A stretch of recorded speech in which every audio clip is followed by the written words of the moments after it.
As you're hearing, a lot of the news stations, media sources around the country cover the Richland High School rape case that occurred right outside their homecoming dance, where crowds of people were witnessing the sexual assault for over 2 hours while it occurred.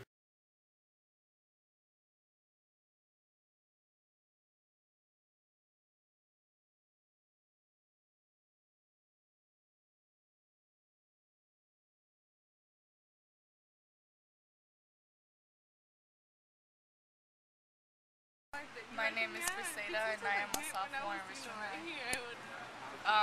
Like they're overprotective now. Like they didn't used to have security guards over here and now they're everywhere. Why till now did they have to put everything? They just wanted to wait for an accident to happen so they could put more security in the school. Luis Gaston, I'm a senior attending Richmond High. She goes with a bunch of guys that are not even her age, that are 20s, 21s, and goes to a dark alley.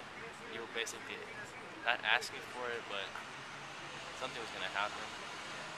And I really don't think it's the school fault either, because why would she be over there with all them guys knowing that it's the homecoming in the gym, not over there?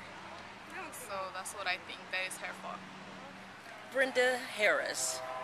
She is a victim. She's a victim of crime. That could have been any one of us. So we have to have counseling, mental health support, and systems in place so that it's not okay for people to make that statement, because it could have been anyone. Let us highlight a person actually in this case who did the right thing. And there's two individuals, one in particular, that a lot of the media is not discussing and who we need to absolutely be highlighting, because this is the person we need to talk about so that more people act the way this person acted in the situation. And for the first time, we are hearing tonight from the only person with the guts to try to help that poor girl while she was being attacked so viciously. A woman who called police the moment she heard what was going on. ABC 7's Heather Ishimaro is live in Richmond tonight. She has that story. Police say as many as 20 people stood by and did nothing during the 15-year-old's 2.5-hour ordeal outside the homecoming dance. The young woman who did call police is an 18-year-old mother and former Richmond High student who was at home watching a movie when her brother-in-law came home saying he had seen a girl being raped. He was like, I'm scared. I'm like, well, you know, we should call the cops because that's the right thing to do. I didn't think about it twice. I immediately grabbed the phone and I said, I'm gonna call the cops, because that's something that I wouldn't want anybody to go through, or if I were in that situation, I would want somebody to do the same for me.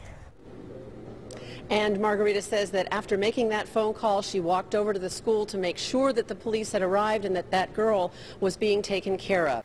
This is what we need to teach. We need to be using this horrific case that while the whole country is saying, how could this happen?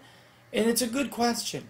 But the way we avoid it from happening again is by teaching people skills so that it doesn't happen again. Let's talk about Paul Rubio. Let's talk about why he did the right thing. And then let's give these students the skills to do the right thing.